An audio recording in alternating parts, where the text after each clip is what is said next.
The total cost of this would be about $450 billion one time. So what is your thought on that? And again, it's only for people who are alive during Jim Crow segregation, which was sanctioned by the federal government.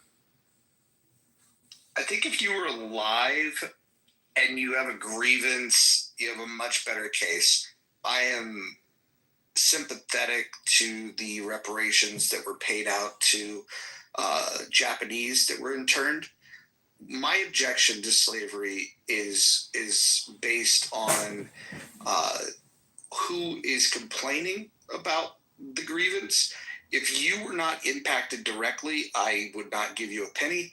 And if the people that you're asking to pay are no longer alive, like, look, if the victim and the perpetrator of a crime are both gone, then what we do is we say, "Wow, that was a tragedy." But if the victim's alive and the perpetrator is alive, I don't see why we wouldn't want to seek justice. Hey, Roger, quick question, Roger. Hey, do you think they should have paid it right away, like they promised? Do you think they should have paid it? I think, well, I'll tell you this, from a practical standpoint, it would have been far fucking cheaper when there was a lot less people to pay, and when it would have just been better. Because think about it this way. Once upon a time, 40 acres and a mule, there was 40 acres that you could have gave to each of these folks. There was enough mules to go around. I mean, the 40 acres and a mule thing can't be paid out because we don't have 40 million mules on planet Earth. Like the reality Keep the fucking mule. Okay, great. What do you want? What do you want in replacement of the mule? You want an EBT card? $5,000. Whatever fucking mule costs today. Plus interest. Don't forget the fucking interest. Well, this is the problem. When you start factoring in the interest and you multiply it by 40 million Black Americans, that's where you get this absurd number of $6 quadrillion, which averages out to $151 million for every Black American. You don't multiply that amount of slaves or the interest is based on the time. No. You're not listening. For somebody who doesn't like being cut off, you just did that to me. So what's fascinating is you didn't listen to what I said. There's a study out there, and there's a group that advocates for this. They calculated the interest based over time. Like they calculated the hours that were not paid for labor based on the average wage, and then they collected interest over all this time. That's how they got to the number, and the number was $6 quadrillion. And then they divide the $6 quadrillion by the 40 million blacks that are in this country today, and that's where they get to the number of 151 million. So I don't know what it was. Listen, and if you want to criticize that, don't criticize me. I'm just quoting a group that's advocating for. Yeah, they retired it. That's out because like $6 quadrillion, it don't even exist. Yeah, it's 46 times the global GDP. They might as well give us the sun. Like here's the sun, and it's yours, and you can restrict it from everybody. Why not ask for that at this point? Because like it's to me. Roger, you are diabolical, bro. You know what? We could probably, when we terraform Mars, we could then maybe adjudicate and say that you can get 40 acres of Mars land. We didn't say where the 40 acres was going to be.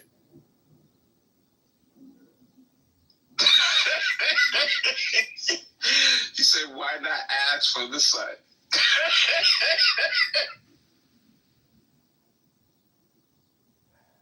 This poll is interesting. 23% support, 44% do not support, 35% are in that it depends, which means that if the people that support reparations were to convert a plan for those that say it depends, get some sort of compromise, you could get to 58% is what this is telling me. So maybe because maybe the most important people in this room are those that with the purple that say it depends. So Don and Dr. Adams, maybe some people in the chat, what does it depend on? Don? I think that, I don't know, I'm not a reparations expert. I think that there's a lot of factors, and it's just not my expertise. So I don't even get involved in that. That's why I say it depends. I mean, I couldn't even begin to be for or against, or I don't know. Hey, Ms. Lopez, here's one question for you. Do you think a debt is owed? Let's not to get to the nuance of who owed and from who. Do you think a debt is owed to somebody? Yes, but is this a debt? Or is this something horrible that happened to people? I mean, it's both. I would say it's both. I mean, something horrible happened, and it's a debt, a repairing of a nation. Hey, she should have been done. She just set a bar though. I like that. Wait, I was gonna say this though. Hold on. What do you mean? She just said a bardo. I'll be honest, man. It's okay. Roger, that's street vernacular. You know, when somebody says something that's kind of like poetic in a way, the reaction is she set a bar. I think Roger know that part. I think he didn't. He didn't see it. I missed it also. So I think that's what he meant. But no, I agree to what Roger said a second ago, talking about on the people that depends and stuff like that. A lot of people in America is on that in the middle. But the thing is, when people bring up reparations and stuff like that, people want to attack everybody and say you don't have a say so. And if people that depend, they're gonna say fuck you. You gotta convince people. Like people gotta convince others if you want something done. You can't. Nothing's gonna always depend on just what you feel.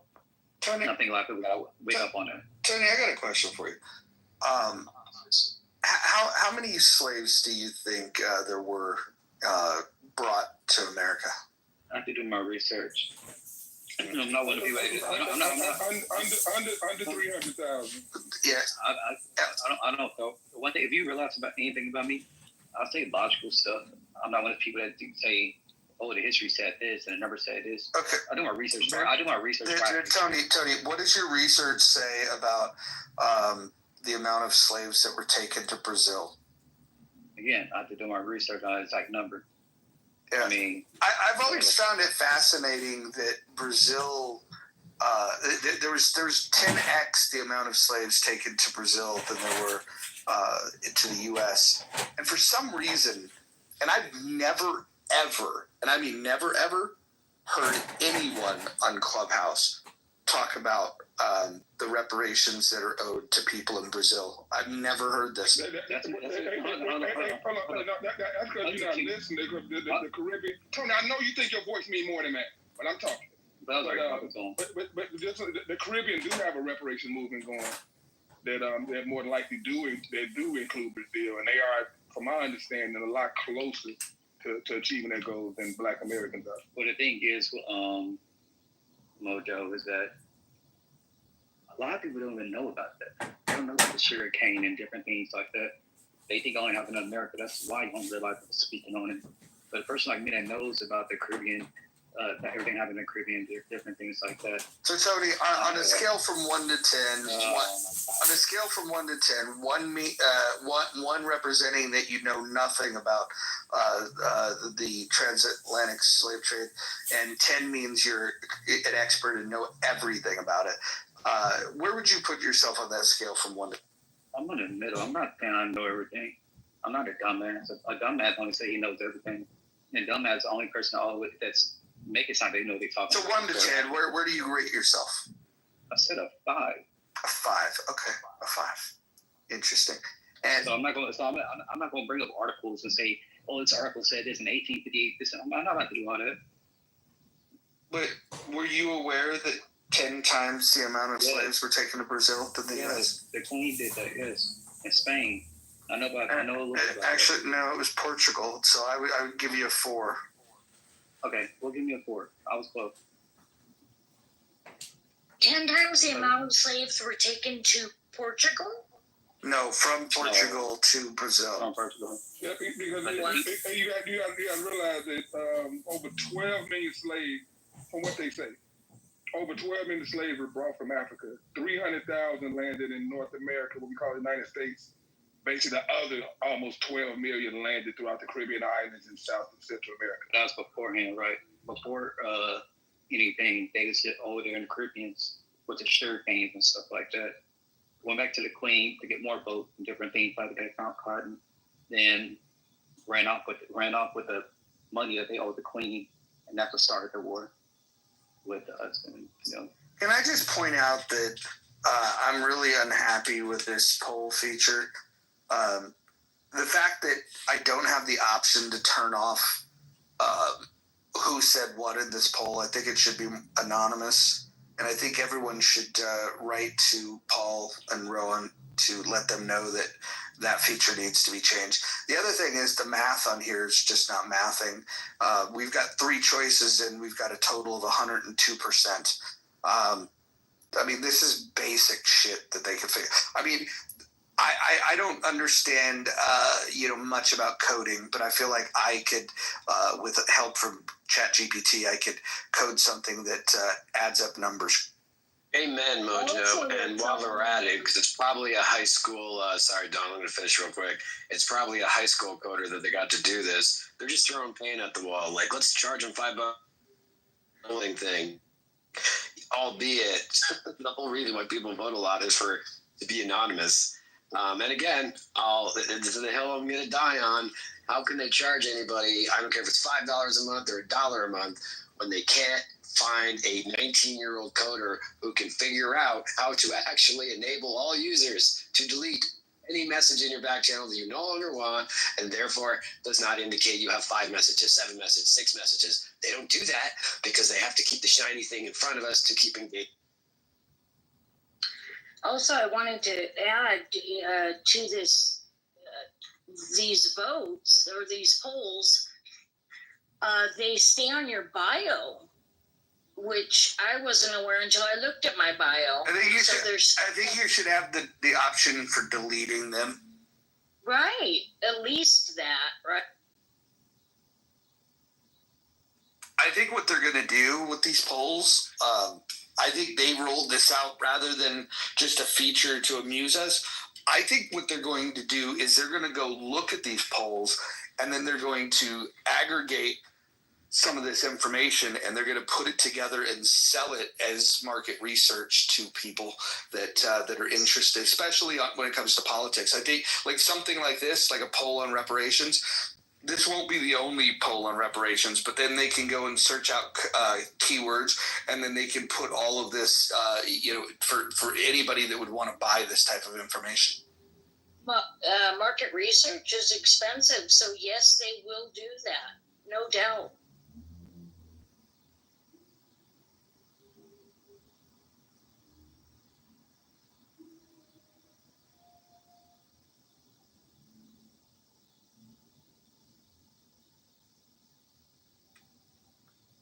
Yeah, I like that I have 2 different polls in my on my profile that you could see where I've asked about the attractiveness of Monica. She fared very well in both of those polls, by the way.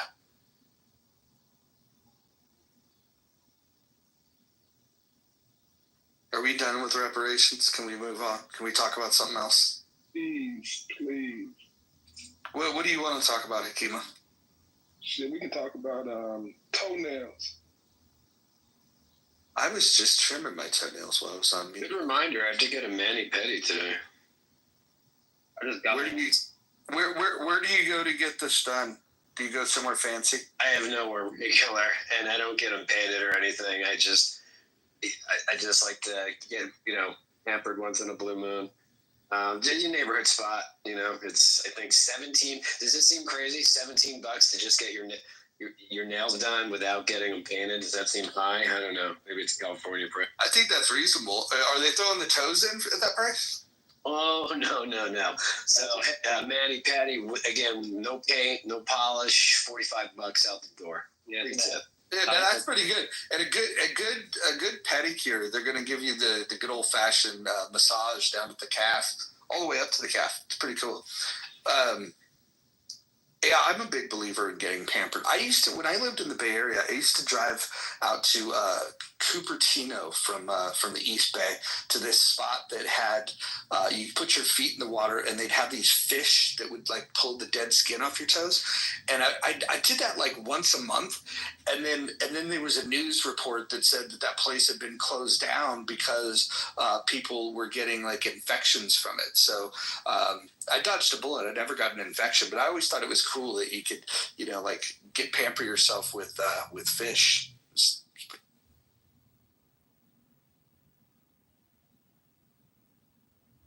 How did it feel? Tickled a little bit, but not much, because your feet were like soaking in water, and it just looks weird. But it's the experience. I'm gonna guess Anthony's never had a pedicure.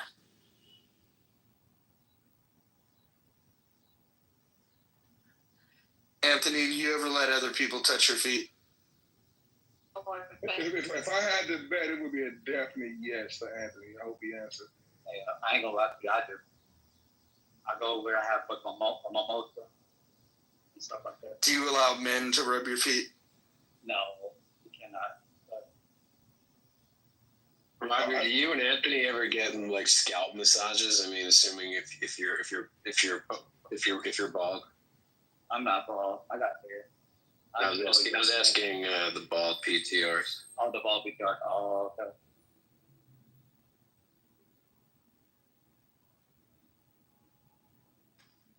I went to a barber that wanted to charge extra for a buzz cut, and I just thought, like, why? That's the easiest thing to do. They were explaining that like it's not. In order to make sure you get every hair, it's actually more tedious. I don't buy that, because I used to be able to shave my head.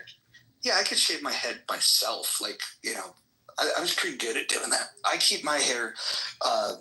Every now and again, I let a little straggler pop up, but I like to keep it down to the skin.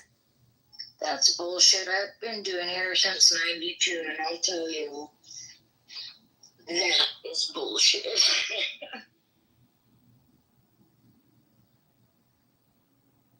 Hey, Roger, so you're bald in real life? Yeah. I've got a little bit of a problem with the hairline on the top. It's funny. I've got like the hair up front, but I'm developing this like center of the head baldness thing, and it's not bald. It's just thin.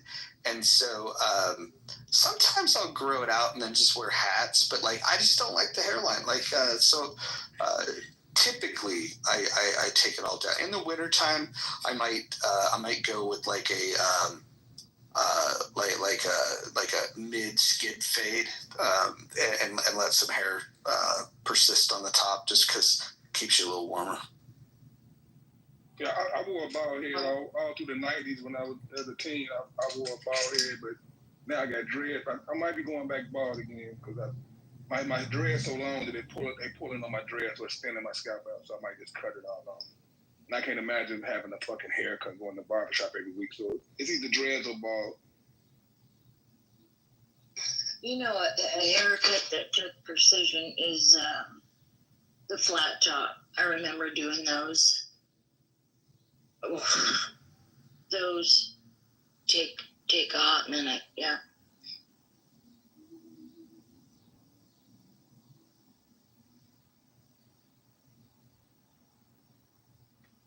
I wish I could. I wish I had some hair, more hair on the top. I would do a mullet. I think soccer players have brought mullets back, and they look very stylish if done correctly. Any of you fans of mullet? No, I used to cut my ex's hair in a mullet, but the hair in the back was super long to the middle of the back, and the sides were clippered a number 3, and it went into a flat top on the top. It was a really cool cut, and that was a bitchin' haircut because it was styled, but I can't stand it.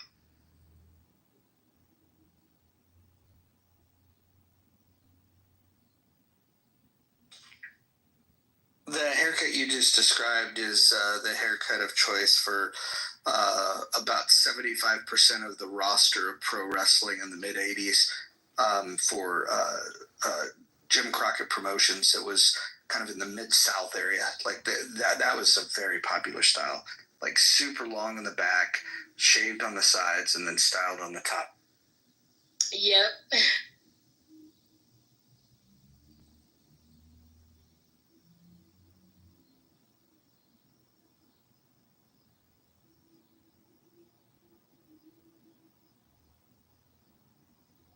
I have started growing tail though. I'm trying to bring that back. That was a big thing when I was younger.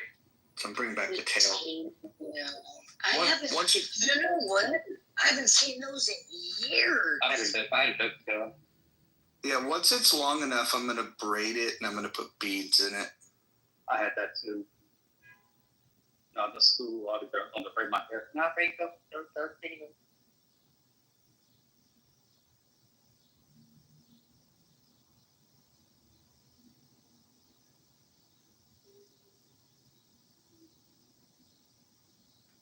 Yeah, I like to close these polls after they get 100 votes, but it's been a slow day on Clubhouse, so I don't know if we're going to get to 100 votes here. Those of you in the chat that are not voting, shame on you. Yeah, I think everyone in the chat should vote. And let's see where you're at on that.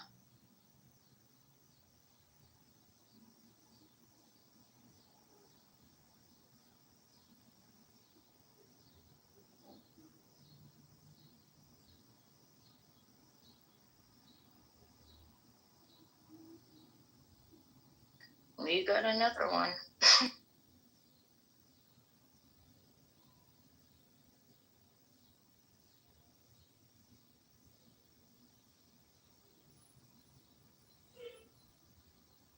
I was surprised to see that the U.S. has paid reparations. I put it in the chat. I put the paragraphs in the chat. 2 different cities for wrongdoings, or like the Tuskegee Airmen, things like that. The crimes, but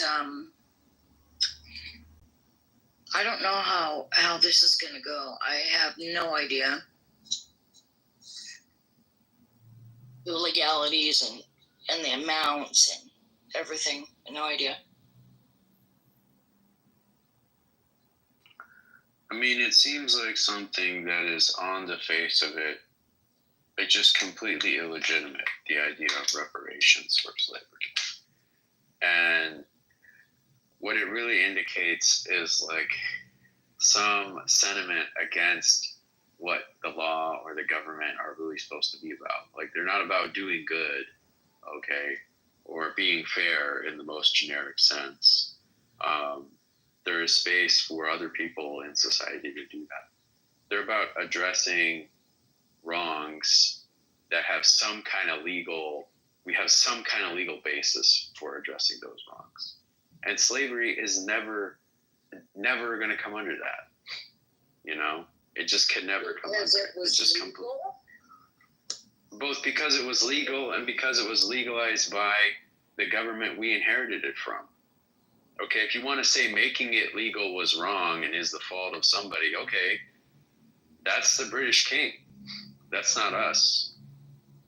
It's it's in the state charters and all that kind of stuff.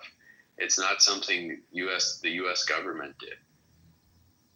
So you just can't make all Americans pay for something America didn't do, America didn't set up, America didn't do, and that America wound down relatively aggressively. I mean, unwinding slavery in your society is not an easy task. Not a lot of societies have done it. A lot of societies have been destroyed by the attempt to do so. It's not something that, I mean, it's kind of remarkable that the U.S. survived slavery. Because typically what you get with slavery is like, people can't be enslaved forever. They're going to do a revolt and kill everybody and get free. I mean, they can't, how long can they endure that for? You know, so that certainly was a potential outcome. But okay, we unwound it. I mean, what could we have done better here that we didn't do? You know, are you going to say 90? Okay, it could have been 70 years, not 90, but are you going to tell me it could have been 10 years? I mean, is that realistic? It's an argument against reparations for slavery. It's not an argument against reparations for the subsequent Jim Crow and all the things that the government actually did do. Yeah, the governments that did them, yes, you're right. And those state governments did those things. And if we go to the states and we say, look, you did Jim Crow, you got to pay, you know, it's hard for me to say that's wrong. But then, like, okay, Alaska and Hawaii, what did they do, you know? So. Well, yeah, I mean, Alaska, Hawaii, but there's 11 other states that, you know, weren't states in 1865. But I appreciate expanding it into things like Jim Crow and other injustices. I think specificity is the most important thing. And I think where this argument usually gets hung up on both sides is the generic argument where, you know, if you just say, oh, a debt is owed, okay, well, you're going to have to break that down. You know, like, who was the victim specifically? Who was the one that violated them? And then who are we proposing we pay it out to? How is it paid out? Who pays up? All that kind of stuff. Those things matter. And I don't think it's unreasonable to say that if you want taxpayers to fund it, because taxpayers are responsible for the country's debt, the state's debt, but we also, as voters, have a right to have a say on what we spend money on. And so I think if you're looking for taxpayer dollars, taxpayers should have a say in this. And this is why I think taxpayers are going to say no. Where I think an easier ask, at least towards the federal government, for anything that you think they might have done wrong, is to go after the 28% of federally owned land. That's just an easier pill to swallow for taxpayers. How do we get back from toenails to reparations? What the fuck is going on, Roger? Well, we've got 50 votes so far, and so far the plurality are supporting or are in the do not support camp. No, I don't see it that way. But you do have 60%. Well, right now it's 42% say do not support, so that's a plurality. It's not a majority. If you count it depends. If you wanted to say that 50% of those go in either camp, then you can cross the 50% barrier. But the support camp just needs to come up with an argument to flip more. I mean, 36% saying it depends. What you should be asking, if you're really in support of it, is asking those people that say it depends, like, specifically, what does it depend on, and how can you get them on your side? How can you turn it from an it depends to a support, and maybe even to a staunch support? You know, clarity. I think they would just need some clarity on what it is, and I think that'll push most of the people into the support camp. Is anybody in this room opposed to when the U.S. government paid reparations to the Japanese that were interned? Is anybody in opposition to that? No. How did they sort that out again? Exactly. How did they allocate? How did they know? I mean, I guess it was more immediate, so it was easier to see who was directly impacted. Those were actual survivors that were paid out, and the dollar amount. I think if you look at what they were paid, I think if we did something similar for to address the issue that Black Americans may have, I think that number people would find offensive. They'd still probably vote in support of it, but this is one of the questions I always have. Is like, does the issue go away afterwards? Like, what do we do? Do we then say, okay, we're in a post-racist America, the debt has been paid, and then everything is great? Or and how do you put a dollar amount on that? You know, like I always find it weird, even in cases where, like, you know, if somebody was, you know, killed, you know, and there's a restitution that's owed for that. How do you come up with a dollar amount? You know, like just pain and suffering. Like, I would not want to be the one that puts a dollar amount on it, because it feels like no matter what you pick, somebody could disagree and be like, oh, that's what you think a life is worth, you know?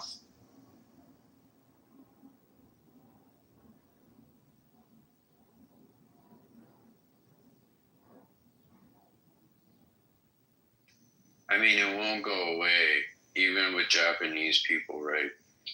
Like, they got reparations. Japanese people, Japanese Americans are doing great in America. But when I was attending more regularly at Sokoji in San Francisco, there were always one or two people that were like, oh, now we need to go to the something or other for Japanese Americans who were interned. And, you know, the white people did this. America did this to us. And it's like, bitch, you're a lawyer. You have a good life. Like, and so does everybody else. I don't understand why you keep reaching back to this, you know? And it's like, and obviously Japanese people themselves, like, so many people are like, oh, you need to visit Hiroshima. It's like, do I ever say to them, you need to visit Pearl Harbor? You know? I will say, like, some people don't let go of shit. Yeah. Well, are you going to compare Hiroshima to Pearl Harbor and the amount of loss? I'm just curious if you're saying that with a straight face. No, I'm saying it with a straight face because they started it, and and Hiroshima is justified, and Pearl Harbor was not. Okay, Hiroshima was part of the conduct of a war that they started, but I never say that to them. Did you go to Pearl Harbor? What rarely comes up in this too is the fact that the bombs dropped on Hiroshima and Nagasaki actually saved lives on both sides of the conflict. I mean, yeah, they're not. It's not any worse. What would they do to Nagasaki or Hiroshima if they didn't nuke it? They would firebomb it. That's what they had been doing, and if they would have continued doing that, you know, the death tolls would have been much higher. Not to mention, you know, the death tolls on our side would have been higher. I had a friend. She's passed away now. Very elderly Japanese woman. She was in an internment camp when she was little. And she does not have a negative, any negative memories about it whatsoever. She did not have when she spoke about it. And she actually says she was treated fairly well. So, and her family was treated fairly well, and everyone around her fairly well. She didn't see any horrors, thank God. But so, I mean, that's one perspective, but she's gone now. You know, I will say this, and I say this as an American, I say this as a Zionist, that there is a weird difference that when people talk about, like, let's say the Holocaust versus slavery, where and I'm not saying you should compare the two, but when we talk about them,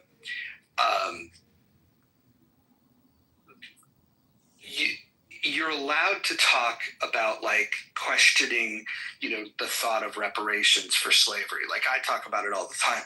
If I were to talk about, hey, I don't know if the Germans should have given reparations to the Jews. If I were to say that, I would be skewered for that. And so I will acknowledge that there is a massive double standard on the pushback that's allowed towards Black Americans. And I say this as somebody that has pushed back towards Black Americans when it comes to the topic of reparations. But I can acknowledge that in these conversations, if we were talking about reparations that were paid to the Jews, you'd have an entire tribe that would defend those reparations, and then you'd have a lot less people being critical. And so I don't know exactly what that means, other than at least in America, there's more people feel free to speak up against a Black grievance rather than a Jewish grievance.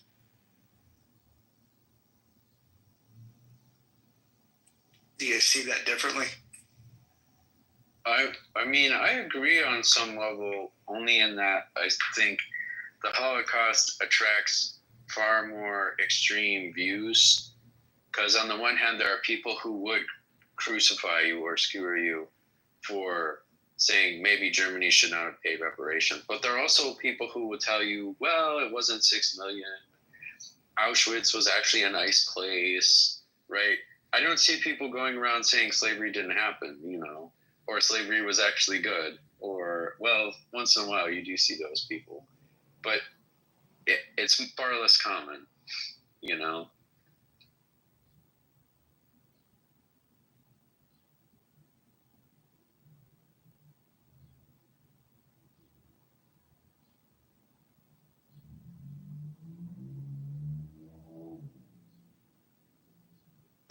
What do you think the blowback would be in modern day Germany if they hadn't paid reparations?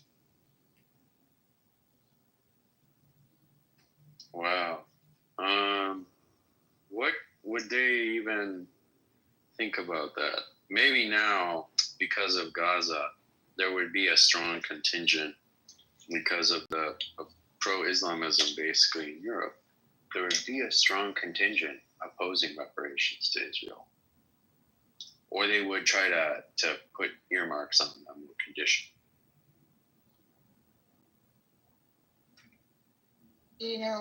A public apology goes a long way. I'll just say that. Does it though? I believe it does.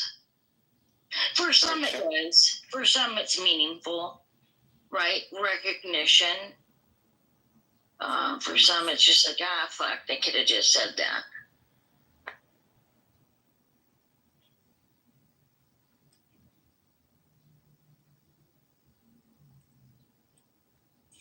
I don't know if that's true.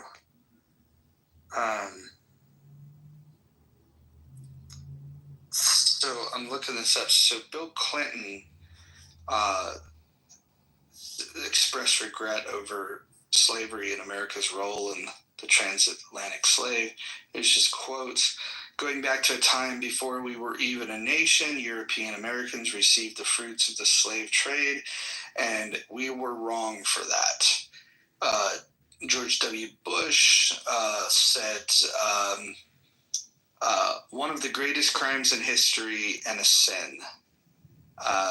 Barack Obama says he acknowledged slavery and racism many times during his presidency. He did not issue a formal apology, though. I don't know. Like, do you accept what Bill Clinton said as an apology, or what George Bush said? Because they're not. No. They never said the words "I'm sorry," but they're acknowledging that it was wrong. No. I mean, a separate public apology addressing the situation, right? Addressing it in full. The recognition of it all. Yes, some Congress people did that. Did they? Yeah, and it wouldn't matter. I mean, when Tony is saying, we wouldn't be having this conversation if people had been made whole or whatever. We would be, because people in democracy from time to time get it in their heads to vote themselves some kind of benefits from the public coffers. You know, you're going to have these ideas and they're going to be bad, and you have to oppose them. And there's nothing we can do to make this go away.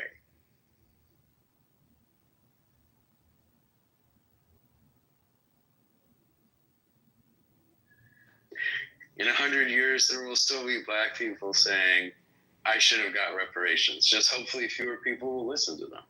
You know, there will still be white guys in the middle of nowhere in America talking about how we've got to kick all the non-whites out. But hopefully fewer people will listen to them, you know. None of this is going away. In a few hundred years, there will be no one left that is white or black without being mixed. Everyone's going to be mixed in a few hundred years. Climate change will wipe out humans, and we're going to be replaced by AI. I mean, everyone is pretty mixed now. People don't, I don't know if people will move all over the country in such a way that there will be still relatively distinct populations. In particularly more rural parts of the country, you have people who are super white and you have people who are very black, and going back a long ways.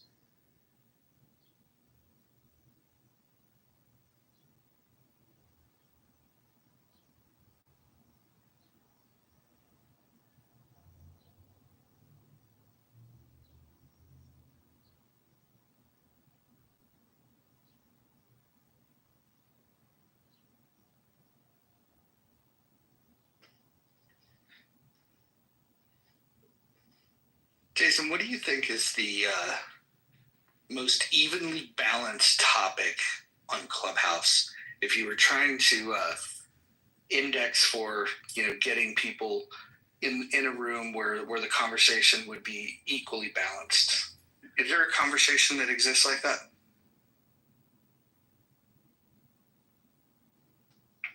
Well, I'm having a hard time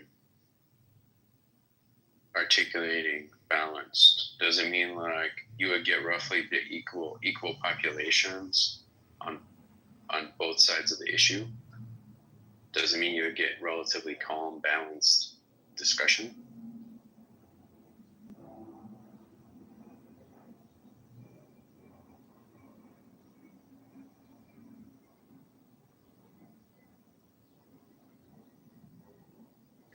One thing that lots of people can agree on is they want to see the Epstein files.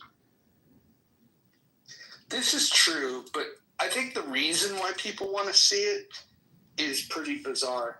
Like, a lot of people want to see it because they're hoping that there's something super incriminating against the politician or celebrity that they don't like. What I don't hear, what I hear more is that they want it revealed so then they can say, oh, so-and-so was on the logs, so-and-so went to the island, and then try to, infer that they were participating in these crimes. What I'm not hearing a lot of is an effort to really figure out the entire network that allowed for this to happen, where they're finding these young women or men, and maybe ending the entire criminal syndicate that allowed for that to happen, because we can't possibly believe that Epstein did this in a bubble, right? And the fact that there were so many rich, powerful people associated with Epstein, I think it's going to be difficult to get prosecutions, but I think it's worthwhile to do that. And I wish that people were at least thinking about the victims that were here. But it sounds like what they're more interested in is being able to fucking make a movie later on down the line on, can you believe that President so-and-so or this captain of industry did these things? Like zero focus from what I've seen on the victims themselves.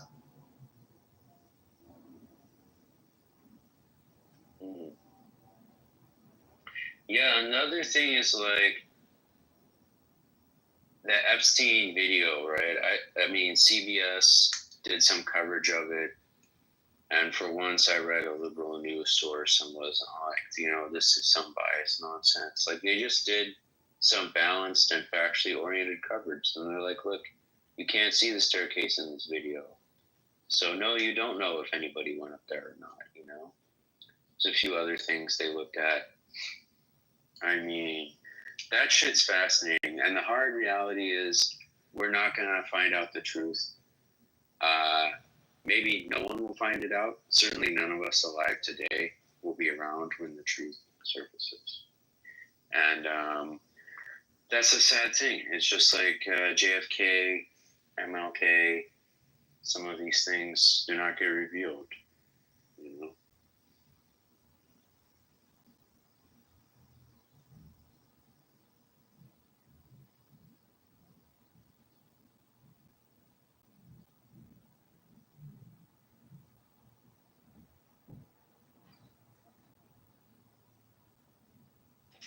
Guys, I'm gonna get going here.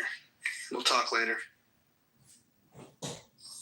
Okay, have a good day. Have a good day, man. Ciao. Ralph Lauren and Gianni Versace, all of our great fashion icons of yesteryear presented us with beauty. We wanted to look at beautiful people, man or woman. We didn't care if they were gay or straight or gender benders. We want to see beautiful people because beautiful people inspire us to want to be beautiful and go out and shop.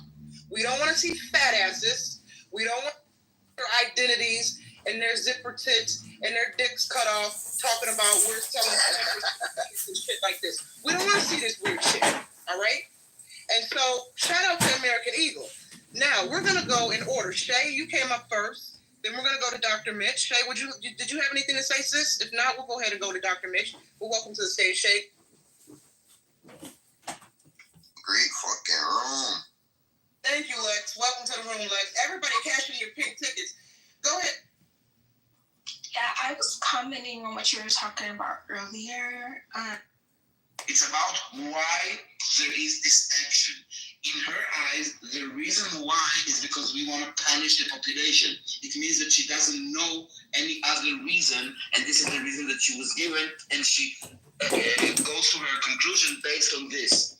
And this is why I wanted to go to the beginning. I don't give a fuck about her framework when she uses wrong words or wrong conclusion based on wrong information.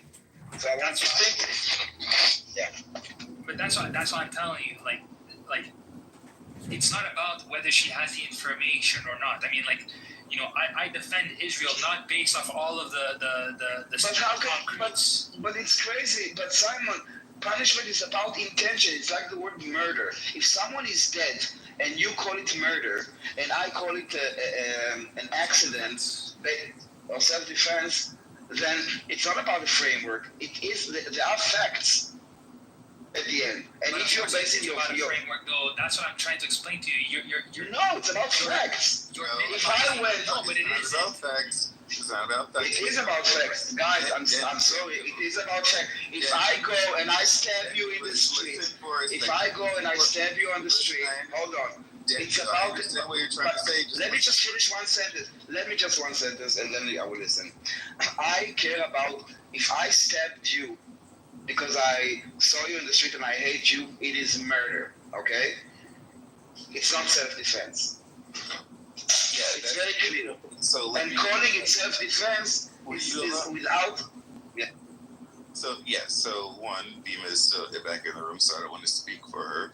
But based off of my conversations with her, she does not believe in the concept of states or rule of law in the same way that you do. She's working from a fundamentally different place of punishment, of law and order, of statehood, of rights, of individual rights, of collective rights, of land ownership, and the words that you are using, while yes, they do mean something, they have a different reality to the way that she views the world should be. It's just like the way a communist views the world versus the way a person that believes in a republic state views the world. No, you guys are going too far. No, you guys are going too far. I'm sorry. You're not going far. You are going a bit too far because the word, guys, please, no, you are over complicating a very simple thing. Okay, with all your. Let me finish. I understand. I heard you. And what can I do? I disagree with you, and I do think that you are overcomplicating and you are adding way more layers than needed. When you talk about the word murder, meaning that I killed you in a criminal intent, I don't give a fuck if you're a libertarian or the Democrat or a Republican or whatever. A murder is a murder. And when I use the word punishment, we can use about with a mother and child. We don't need to talk about nations. We don't need to talk about borders and states and all the things that you mentioned. I'm talking about the word in English, punishment. And the word punishment, please let me finish. We are talking about intentions. I don't give a fuck, really. Nations and borders and governments. We're talking about the word punishment. Forget about the law and all that. What does the word punishment mean? What does it entail? Daniel, this is why you can't understand the argument, because you can accept the fact that some people are in an entirely different world of conversation than you are. They're having a fully different conversation than you are having, and you are trying to put a square peg into a round hole. Okay, so let me understand. Are you saying? Let me understand from Sam. Are you saying that libertarians, whatever the fuck, when they use the word punishment, they have a different English dictionary than me, and when they use punishment, they don't mean punishment as I understand it, as you understand it? So what are you talking about? Of course, we have the same language, and the word punishment it's talking about intention. When I punish you, there is a reason why I'm punishing you, and that is the intention. If I'm just beating you up, you wouldn't call it punishment, okay? There is a reason why we have this word. I'm not sure what you're talking about. I'm talking about English, not frameworks, not word politics. The word punishment, like a mother punishing her child, telling him to stay in the room.